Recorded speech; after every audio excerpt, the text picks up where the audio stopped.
இப்போ வந்து பாகிஸ்தான் இருக்குல்ல, அது இந்தியா கூட இருந்திருக்கலாம். ஏன்னா பாகிஸ்தானை பார்த்தீங்கன்னு வச்சுங்களேன், ரொம்ப பின்தங்கி இருக்குது. இன்னும் கழுதை வண்டியை ஓட்டிகிட்டு இருக்காங்க, கழுதையை வச்சு வண்டி எடுத்துக்கிட்டு இருக்காங்க. நம்ம மாட்டு வண்டியை வச்சு எடுத்துக்கிட்டு இருந்தோம் பார்த்தீங்களா, அது மாதிரி ஒரு 50 வருஷத்துக்கு முன்னாடி, 30 வருஷத்துக்கு முன்னாடி, இல்லை 50 வருஷத்துக்கு முன்னாடி தான் மாட்டு வண்டியெலாம் ஓட்டிகிட்டு இருந்தோம். மாட்டு வண்டியை வச்சு ஓட்டிகிட்டு இருந்தோமா, அது மாதிரி இன்றைக்கி வந்து நம்ம கழுதை இனம் வந்து இந்தியாவில் அழிஞ்சு போச்சு. ஆனால் பாகிஸ்தானில் இன்னும் கழுதைகள் இருக்கிறது. எதற்காக என்றால் அந்த கழுதையை வச்சு வண்டி எடுத்துக்கிட்டு இருக்காங்க. வண்டி எடுத்து அதில் வந்து ஆட்கள் மனிதர்கள் உட்காந்து போகிறாங்க. இந்த மாட்டு வண்டி மாதிரி இந்த கரகாட்டக்காரனில் வந்து ஒரு மாட்டு வண்டியில் போவாங்கள்ல, குடகுமலை அப்படின்னு ஒரு பாட்டு வரும். அது மாதிரி அது மாட்டு வண்டி, ஒத்த மாட்டு வண்டின்னு நினைக்கிறாது. ஒத்த மாட்டு வண்டியா 2 மாட்டு வண்டி. இது வந்து ஒரு கழுதையை வச்சு வண்டி ஓட்டுறாங்க. பின்தங்கிய நாடு பாகிஸ்தான், வந்து ரொம்ப பின்தங்கிய நாடு. அவங்க மோட்டர் பைக் வச்சுருக்காங்க.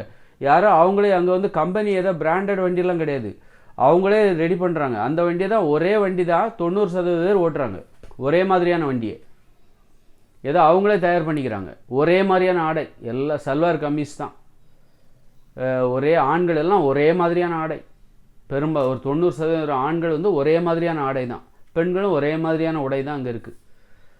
அந்த ரொம்பவும் வந்து ஒரு போக்குவரத்து பார்த்திங்கன்னா, பஸ்ஸெல்லாம் ஒரு நவீன பஸ்ஸே கிடையாது, நவீன மாடலே கிடையாது. இந்த பழைய காலத்து வண்டி தேர் மாதிரி அலங்கரித்து. அப்போ பார்க்கும்போது எனக்கு என்ன, கண்டிப்பாக அவங்க வாழ்க்கை முறையில் நிறைய ஆணாதிக்கம் இருக்கும். பெண்களுக்கு கண்டிப்பாக சுதந்திரம் இருக்காது, பெண்களுக்கு வேலைக்கு போகிற உரிமை இருக்காது. இப்படி தான் பாகிஸ்தான்காரங்க வாழ்கிறாங்க.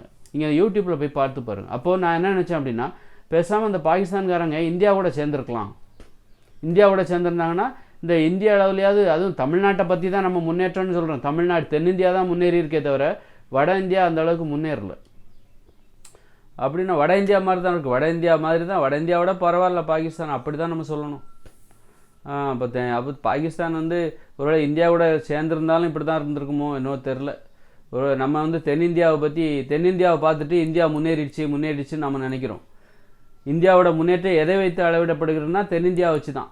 இந்த தமிழ்நாடு, கர்நாடகா, அப்புறம் கேரளா, அப்புறம் ஆந்திரா, இதை வச்சு தான் நம்ம இந்தியா முன்னேறிடுச்சுன்னு நாம் நினச்சிட்டு இருக்கோம். வட இந்தியாவுக்கு போனோம் அப்படின்னா அது மகாராஷ்டிரா கொஞ்சம் பரவாயில்ல. இதெல்லாம் தென்னிந்தியாவுக்கு அடுத்து தானே, அதோட ஒட்டி தானே மகாராஷ்டிரா இருக்குது. அதனால அது அப்புறம் வட இந்தியாவில் பெரும்பாலும் ராஜஸ்தான்லாம் ரொம்ப பாவம். அப்போது இப்போ ஒருவேளை பாகிஸ்தான் இந்தியாவோட இருந்திருந்தால் அது மாதிரி தான் வட மாநிலங்களை போல தான் அவங்களும் இருந்திருப்பாங்க. ஒருவேளை அவங்க அப்படி இருக்கிறது சரி தான் அப்படின்னு. ஒருவேளை இந்தியாவோட அல்லது ஒரு சீனா கூட சேர்ந்துடலாம்.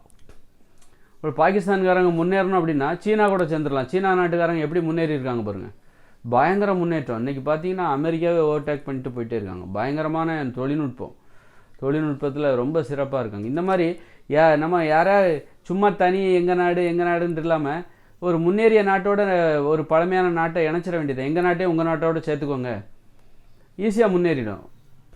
இந்த சீனாவுக்கு பக்கத்தில் இருக்க இதில் பாகிஸ்தான்லாம் அந்த வரைபடத்தை பார்க்கணும்.